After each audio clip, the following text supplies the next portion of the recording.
Jesus really exist? What non-Christian historians actually said. Some people online claim Jesus never existed, that the whole thing was invented decades later, and there's no real evidence outside the Bible. That claim shows up consistently in comment sections, and almost every serious historian, Christian or not, rejects it. Today, I'm walking through what non-Christians, secular sources from the 1st and 2nd centuries actually say about Jesus. Not what apologists say, not what pastors say, what Roman historians and governors wrote down at the time with no reason to help Christianity's case. Let's look at the different sources directly here. Again, my name is Jonathan Roberts. Welcome to the channel. If you haven't yet, please subscribe. It just helps it grow, especially if you've gotten any value. So far, we've covered arguments of God's existence in general. Starting today, we're shifting to Jesus specifically. The position that Jesus never existed is called mythism. It has almost no support among historians who actually study this period, including historians with no religious stake in the outcome. I want to show you why, and we're going to be using some actual sources. We'll go source by source, then look at one more argument that doesn't depend on a single writer. So before the sources, one thing we're saying clearly, this isn't a debate about whether Jesus rose from the dead or whether he was divine. Those are separate questions and much bigger ones. This is a narrower question. Did a Jewish man named Jesus live in the 1st century Judea, get followers, and get executed by the Romans under Pontius Pilate? That's it. And on that narrower question, the historical record is not close. Start with Tacitus. He was a Roman senator and historian, writing around the year 116. So within living memory of some who could have known eyewitnesses. Tacitus wrote about a great fire of Rome under the Emperor Nero. He explained that Nero blamed a group called Christians, and Tacitus tells us readers where the name came from. He says their founder, Christus, which executed under Pontius Pilate during that reign of Tiberius. A few things matter here.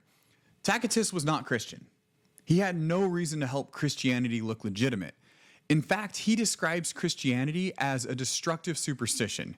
He mentions Jesus only because he has to explain where the troublesome religious group got its name. That's exactly the kind of source historians trust.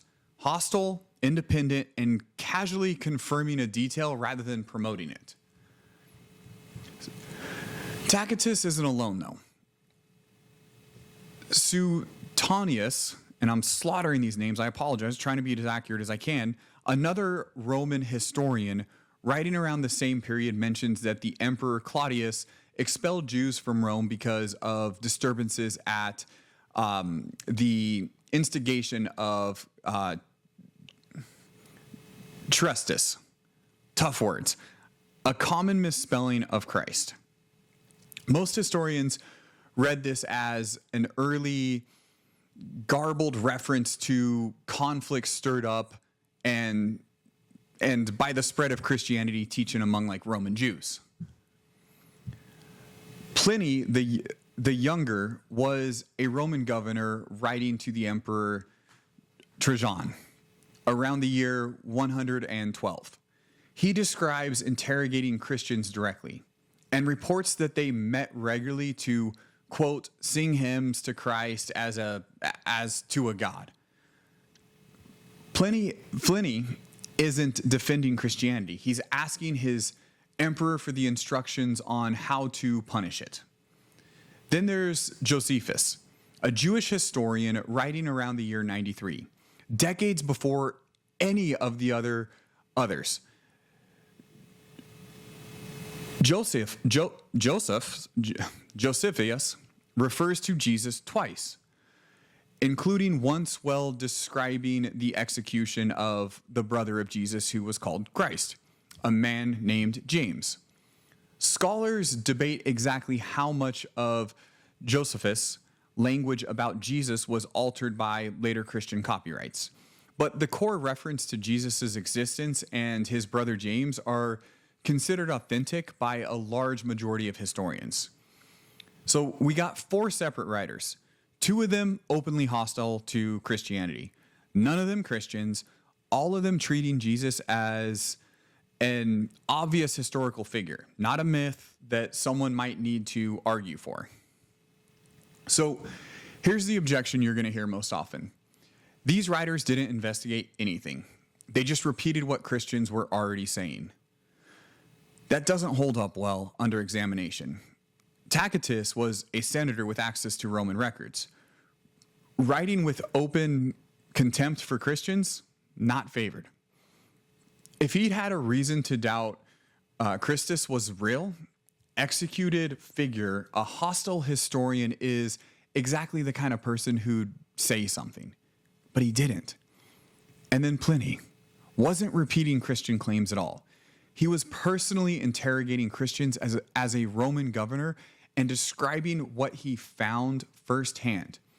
And Josephus was Jewish, not Christian, writing for a Jewish and Roman audience with no institutional reason to invent a Christian founder.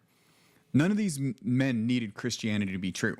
Several of them wanted it to actually look ridiculous, and none of them treated Jesus' existence as something even worth arguing for.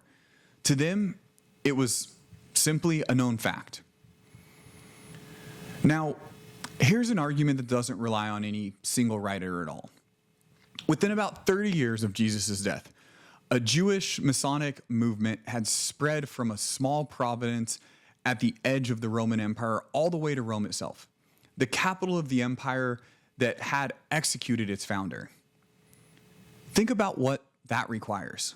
There's no printing press, no internet, no mass communication of any kind, just people traveling by foot and by ship telling other people about a man who'd been crucified as a criminal a few decades earlier. If Jesus never existed, someone would have had to invent this figure, invent a bunch of followers, invent his execution under a real named Roman governor, and then convince a rapidly growing number of people across multiple countries and cultures to risk their lives for a story with, on just a theory, absolutely nothing behind it. And do it all within the lifetime of people who would have been alive during the events, been able to describe, and who could have simply said, that's not what happened. That's impossible. But it asks you to believe something far stranger than the simple explanation that a real man lived, taught, gathered followers, and was executed, and that his followers spread the word of what they'd seen. Same honesty I try to bring to every video. This evidence establishes that Jesus existed, taught, gathered followers, and was executed under Pontius Pilate. That part is about as settled as ancient history gets. It does not by itself prove the resurrection. It doesn't prove Jesus was divine. Those arguments are separate arguments, but on different evidence. And they deserve their own honest treatment rather than being just smuggled in here. But mythicism, the claim that Jesus is a pure invention with no historical bias, is not a serious position among historians who study this era. It survives mostly online, not in any academic literature. So if this gave you something solid to point to next time the claim comes up, hit like and subscribe if you're new here. It helps this reach the next person being told Jesus is a myth who wants an actual check. And next time, we're going to take the next step. Jesus existing and being executed is one question. Whether there's good historical evidence for what happened 3 days later is a much bigger one. And that's what we're going to cover next. So, Jonathan Roberts again here, and appreciate you watching like always.